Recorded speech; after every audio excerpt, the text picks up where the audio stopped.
Hi guys. അപ്പോൾ രാവിലെ തന്നെ തനിക്കുട്ടി ഓരോ കുസൃതിയൊക്കെ കാണിച്ച് നടക്കുകയാണ് കേട്ടോ. അപ്പോൾ ഞാൻ പോയി രാവിലെ കഴിച്ച പാത്രങ്ങളൊക്കെ കഴുകിയിടുകയാണ്. പാത്രങ്ങളൊക്കെ കഴുകിയതിന് ശേഷം ഞാൻ വിചാരിച്ചു അവിടെയെല്ലാം ഒന്ന് കഴുകിയിടാം. അങ്ങനെ എൻ്റെ സ്റ്റൗവൊക്കെ ഞാൻ കഴുകി വെക്കുകയാണ്. അപ്പോൾ ഞാൻ കൂടുതലും കുക്ക് ചെയ്യാറുള്ളത് ഈ അടുക്കളയിൽ വെച്ചാണ്. മറ്റേ അടുക്കളയിൽ ഞാൻ കൂടുതലും കുക്ക് ചെയ്യാറൊന്നുമില്ല. കുക്ക് ചെയ്ത സാധനങ്ങളൊക്കെ കൊണ്ടുവയ്ക്കാറേ ഉള്ളൂ. അപ്പോൾ തനിക്കുട്ടൻ വന്നിന്ന് കരയാണ് കേട്ടോ. പിന്നെ ഞാൻ തനിക്കുട്ടൻ്റെ ഇവിടെ അകത്ത് പോയി. പിന്നെ ഞാൻ അവിടെ വന്ന് ഫുൾ വൃത്തിയാക്കിയൊക്കെ ഇട്ടു. പിന്നെ ഞാനും ഏട്ടനും കൂടി താഴെ പോയി കരിക്ക് വെട്ടി കുടിക്കാമെന്ന് വിചാരിച്ച് പോവുകയാണ്.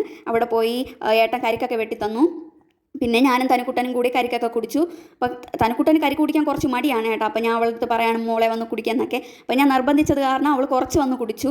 പിന്നെ തനിക്കുട്ടൻ അങ്ങ് ഓടി കളിക്കുകയാണ്. തനിക്കുട്ടൻ ഇവിടെ വന്നു കഴിഞ്ഞാൽ വീട്ടിൻ്റെ അകത്ത് പോകുന്നത് ഒട്ടും ഇഷ്ടമില്ല കേട്ടോ. അപ്പോൾ തനിക്കുട്ടൻ ഏട്ടൻ നിർബന്ധിച്ച് വീടിൻ്റെ അകത്തോട്ട് കൊണ്ടുപോയാണ്. അവൾ കുറേ കരഞ്ഞു. പിന്നെ നമ്മൾ വീട്ടിൻ്റെ അകത്തേക്ക് പോവുകയാണ് കേട്ടോ. അപ്പോൾ തനിക്കുട്ടൻ അമ്മയെ വാ എന്ന് പറഞ്ഞ് വിളിക്കുകയാണ്. പിന്നെ ഞാൻ പോയി തനിക്കുട്ടനെ കുളിപ്പിക്കാൻ പോവുകയാണ്. തനിക്കുട്ടനെ കുളിക്കാൻ കുറച്ച് മടിയാണ്. അതാണ് അവൾ സങ്കടത്തിലിരിക്കണേ. അപ്പോൾ അവൾക്ക് വാക്സിൻ എടുത്ത് 2-3 ദിവസം കൊണ്ട് കുളിക്കൊക്കെ ഇല്ലായിരുന്നു. അതുകൊണ്ട് അവൾക്ക് കുറച്ച് മടിയായിരുന്നു കുളിച്ചപ്പോൾ കുറേ കരഞ്ഞു. പിന്നെ ഞാൻ പോയി അവളെ കുളിപ്പിച്ചു, കരിയൊക്കെ വരച്ചു കൊടുത്തു, ഒരുക്കി. എന്നിട്ട് ഏട്ടനും തനിക്കുട്ടിയും അവിടെ ഇരുന്ന സമയത്ത് ഞാൻ പോയി വീട് തൂത്തിടുകയാണ്. തനിക്കുട്ടൻ പിണങ്ങിയാൽ ഒന്നും ചെയ്യാൻ പറ്റൂല കേട്ടോ. അപ്പോൾ അതിന് മുമ്പേ പെട്ടെന്ന് ചെയ്യണം. അങ്ങനെ ഞാൻ പോയി വീടെല്ലാം തൂത്തിട്ടു. പുറത്തോട്ട് തൂത്ത് വന്നപ്പോൾ കാറ്റായതുകൊണ്ട് എനിക്ക് തൂക്കാൻ കുറച്ച് പാടായിരുന്നു. എങ്കിലും ഞാൻ തൂത്തിട്ടു. പിന്നെ വീടിനകത്തുള്ള മാറ്റെല്ലാം പോയി കുടഞ്ഞൊക്കെ ഇട്ടു. എന്നിട്ട് പോയി തനിക്കുട്ടൻ്റെ ബോട്ടിലെല്ലാം കഴുകി വെച്ചു. ഞാൻ എല്ലാ ദിവസവും ഇതേപോലെ ബോട്ടിൽ ചൂടുവെള്ളത്തിലിട്ട് എടുക്കാറുണ്ട്.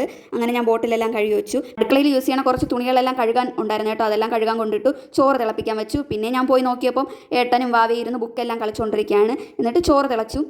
ഞാൻ പോയി ചോറെല്ലാം വടിച്ച് വെച്ചിട്ട് തനിക്കുട്ടനെ പോയി നോക്കിയപ്പോൾ തനിക്കുട്ടൻ തന്നെ ഇരുന്ന് ബുക്കെല്ലാം കണ്ടുകൊണ്ടിരിക്കുകയാണ്. ഞാൻ കരുതി കുറച്ച് നേരം തനിക്കുട്ടൻ്റെ അടുത്ത് ഇരിക്കാമെന്ന് വിചാരിച്ച് ഞാനും തനിക്കുട്ടനും കൂടി കുറച്ച് നേരം ബുക്കെല്ലാം കണ്ടു. ബുക്കെല്ലാം കണ്ടിരുന്നിട്ട് ഞാൻ തനിക്കുട്ടന് കഴിക്കാൻ വേണ്ടി കുറച്ച് സ്നാക്സ് കൊടുത്തു. പിന്നെ തനിക്കുട്ടൻ ആ സ്നാക്സും കഴിച്ച് കുറച്ച് നേരം ഇരുന്നു. അപ്പോൾ വെളിയിൽ കാക്കകളുടെ ബഹളമായിരുന്നു. പിന്നെ ഞാനും തനിക്കുട്ടി അതെന്താണ് സംഭവം എന്ന് നോക്കാൻ വേണ്ടി ഞാനും തനിക്കുട്ടിയും കൂടെ പുറത്തിറങ്ങി പോയപ്പോഴാണ് ഒരു പൂച്ച കാക്കയുടെ കുഞ്ഞിനെ കഴിച്ചുകൊണ്ടിരിക്കുന്നത് കണ്ടത്. പിന്നെ നമ്മൾ അവിടെ ഇരുന്ന് കുറച്ച് നേരം അതെല്ലാം കണ്ടിട്ട് ഞാൻ ചോറ് തണുപ്പിക്കാൻ വേണ്ടി വെക്കുകയാണ്.